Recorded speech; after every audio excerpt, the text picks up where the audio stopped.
How to fix Word cannot open this document. User does not have access privileges. Hey everyone, in this tutorial I'll show you guys how you can easily fix this error.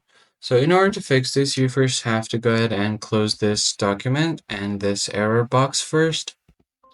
Now once you've done that, you are just going to have to right click on your Word document and then go to its properties. Now go to security. From this tab, you'll find a group or username. So here I've got the administrator and my email. Then you're going to go to advanced. Now you're going to have to add a principal. Click here and then click on select a principal. Now you're going to have to type in something like authenticated users.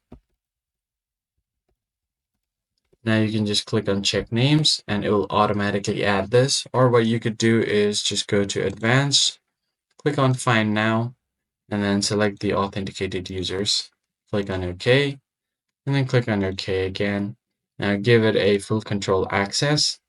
Click OK, click apply, and then OK. And finally, click OK. Now, when you open up this document, you should not see the error pop up on your screen. So I hope this tutorial was helpful to you guys. If so, hit the like button down below and subscribe to the channel. And I'll see you guys on the next one. Thanks for watching.